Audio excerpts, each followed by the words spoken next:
ನಮಸ್ಕಾರ ವೀಕ್ಷಕರ. ಇವತ್ತು ನಾನು ಮಾತಾಡ್ತಾ ಇರೋ ಟಾಪಿಕ್ ಬಂದು ಹುಬ್ಳಿಲಿ ನಡೆದಿರೋ ಎನ್ಕೌಂಟರ್ ಬಗ್ಗೆ.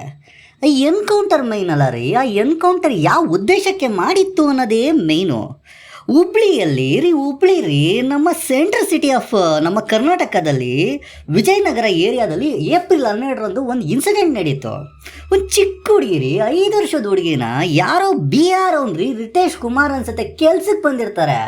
ಅವರು ಆ ಹುಡುಗಿನ ನೋಡಿ ಅಲ್ಲಿಂದ ಕರ್ಕೊಂಡು ಹೋಗ್ಬಿಟ್ಟಿದ್ದಾನೆ. ಅದು CCTV ರೆಕಾರ್ಡ್ ಆಗಿದೆ. ಹಾಗಾದ ಮೇಲೆ ಆ ಹುಡುಗಿ ಯಾವುದೋ ಒಂದು ಶೆಡ್ಡಲ್ಲಿ ಸತ್ತ ಪರಿಸ್ಥಿತಿಯಲ್ಲ ಇದು ಸಿಕ್ಕಿದೆ.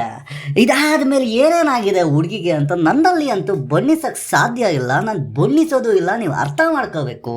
ಆದರೆ ಆ ರಿತೇಶ್ ಕುಮಾರ್ನ ಇಮಿಡಿಯೇಟ್ ಆಗಿ ನಮ್ಮ ಹುಬ್ಳಿ ಪೊಲೀಸರು ಹಿಡಿದು ಬಿಟ್ಟಿದ್ದಾರೆ, ಕ್ಯಾಚ್ ಮಾಡಿದ್ದಾರೆ. ಏನು ನಮ್ಮ ಹುಬ್ಳಿ ಪೊಲೀಸ್ ಅಂದರೆ ಕಮ್ಮಿನೇನ್ರಿ, ಸ್ಟ್ರಾಂಗ್ ರೀ ಅವರು. ಅಷ್ಟಿಲ್ಲದೆ ಸೆಂಟರ್ ಮೇಂಟೈನ್ ಮಾಡೋಕ್ಕಾಗಲ್ಲ. ಅದಾದ ಮೇಲೆ ಏನು ಮಾಡಿದ್ದಾರೆ, ಏಪ್ರಿಲ್ 13, 12ರಲ್ಲಿ ನಡೆದಿರೋ ವಿಚಾರದಲ್ಲಿ ಅವ್ರ ಮನೆಯವರು, ಆ ಏರಿಯಾದವರೆಲ್ಲ ಅವ್ರ ತಾಯಿ ಆಕ್ರಮಣಕ್ಕೆ ನೋಡೋಕ್ಕಾಗಲ್ಲ ರೀ. ಅದನ್ನು ಯಾವ ರೀತಿ ಬಣ್ಣಿಸ್ಬೇಕು ಹೇಳಿ. 5 ವರ್ಷದ ಮಗು ರೀ, ತುಂಬ ಅರಕೆ ಹುಟ್ಟಿದ ಮಗು ಅಂತೆ. ಅದು ಸತ್ತೋಗ್ಬಿಟ್ರೆ ಏನಾಗಲ್ಲ ಪೇರೆಂಟ್ಸ್ ಪರಿಸ್ಥಿತಿ, ಎತ್ತೋರ್ ಪರಿಸ್ಥಿತಿ ಏನಾಗಲ್ಲ ಹೇಳಿ. ಅದಾದಮೇಲೆ ಏನಾಯಿತು ಅಂದರೆ 13ನೇ ತಾರೀಕು ಆಫೀಸರ್ಸ್ ಹೇಳ್ತಾ ಇರೋದು, ನೀವು ನೆನೆಸ್ಕೋಬೇಕು ಅಲ್ಲಿ ಏನು ನಡೆದಿರುತ್ತೆ. ನಿಮಗೆ ಗೊತ್ತಿದೆ. ಆದರೆ ಪೊಲೀಸವ್ರು ಏನು ಬಣ್ಣಿಸಿದ್ದಾರೆ ಅಂದರೆ, ಸಬ್ ಇನ್ಸ್ಪೆಕ್ಟರ್ ನಮ್ಮ ಅನ್ನಪೂರ್ಣ ಮೇಡಮ್ ಮೇಲೆ ವೆಪನ್ ತಗೊಂಡು ರಿತೇಶ್ ಅಟ್ಯಾಕ್ ಮಾಡೋಕ್ಕೆ ಬಂದಾಗ ಕಾಲಿಗೆ ಏನು ಮಾಡಕ್ಕೆ ಹೋದ್ರಂತೆ ನಮ್ಮ ಮೇಡಮ್ ಅವರು. ಆದರೆ ಅದು ಡೈರೆಕ್ಟಾಗಿ ಅವನಿಗೆ ಎದೆಗೆ ಬಿದ್ದು ಸತ್ತೋಗ್ಬಿಟ್ಟಿದ್ದಾನೆ ರಿತೇಶು. ಇದು ಎನ್ಕೌಂಟರ್ ಆಗಿದೆ.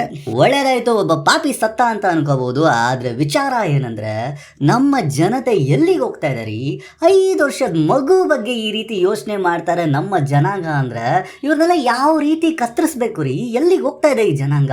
ಕೇಳಿಸ್ಕೊಳ್ಳೋಕ್ಕೆ ಆ ನ್ಯೂಸ್ನ ನಮ್ಮ ಕೈಲಿ ಆಗ್ತಾ ಇಲ್ಲ. ಆದರೆ ಈ ಜನಾಂಗದವ್ರು ಬರ್ತಾರೆ. ಇನ್ನು ಈ ಒಂದು ಸಮಾಜದಲ್ಲಿ ಎನ್ಕೌಂಟರ್ ಬೇರೆಯವ್ರಿಗೆ ಎಕ್ಸಾಂಪಲ್ ಆಗಬೇಕು. ಯಾವುದಾದ್ರೂ 5 ವರ್ಷ ಅಲ್ಲ ರೀ, ಯಾವುದೇ ಹೆಣ್ಮಗುನ ನೋಡೋಕ್ಕೂ ಒಂದು ಭಯ ಪಡಬೇಕು. ಇದೊಂದು ಎನ್ಕೌಂಟರ್ ಆಗಿರೋ ರೀತಿ ನೋಡಿದ್ರೆ ಪ್ರಾಬ್ಲಮ್ ಏನಂದರೆ, ಈ ನ್ಯೂಸ್ ಸ್ಪ್ರೆಡ್ ಆಗಲ್ಲ, ಒಂದು ದಿನದಲ್ಲಿ ಜನ ಮರ್ತೋಗ್ತಾರೆ. ಮತ್ತೆ ಇದು ನಮ್ಮ ಭಾರತದಲ್ಲಿ, ನಮ್ಮ ದೇಶದಲ್ಲಿ, ನಮ್ಮ ರಾಜ್ಯದಲ್ಲಿ, ನಮ್ಮ ನಗರಗಳಲ್ಲಿ ನಡೀತಾನೇ ಇರುತ್ತೆ. ಇದನ್ನು ಅವಾಯ್ಡ್ ಮಾಡಬೇಕಾದ್ರೆ ಬರೀ ಪೊಲೀಸವರಿಂದನೇ ಸಾಧ್ಯ ಅಲ್ಲ. ನಮ್ಮ ನಾಗರಿಕರು ಅಂಥದ್ದು ಏನಾದರೂ ಕಂಡು ಬಂತು ಅಂದರೆ ಅವನನ್ನು ಹಿಡಿದು ಚರ್ಚೆ ಅಲ್ಲೇ ಸಾಯಿಸಬೇಕು. ಅಂಥ ಜನಗಳು ಈ ಭೂಮಿ ಮೇಲೆ ಬದುಕಕ್ಕೆ ಲಾಯಕಲ್ಲ ರೀ. ನನ್ನ ಮಕ್ಕಳನ್ನ ನರಕಕ್ಕೆ ತಳ್ಳಬೇಕು, ನರಕ ಯಾತನೆ ಕೊಟ್ಟು ನರಕಕ್ಕೆ ತಳ್ಳಬೇಕು. ಇಂಥ ಪಾಪಿ ಜನಗಳು ಇನ್ನೂ ನಮ್ಮ ಸಮಾಜದಲ್ಲಿ ಹೋರಾಡ್ತಿದ್ದಾರೆ. ಆ ಮುಗ್ಧ ಮಗು ರೀ, 5 ವರ್ಷದ ಮಗುನ್ ಬಿಡಲ್ಲ ಅಂತ ಹೇಳಿದ್ರೆ ನಮ್ಮ ಜನ ಎಲ್ಲಿಗೆ ಹೋಗ್ತಾ ಇದ್ದಾರೆ ಅಂತ.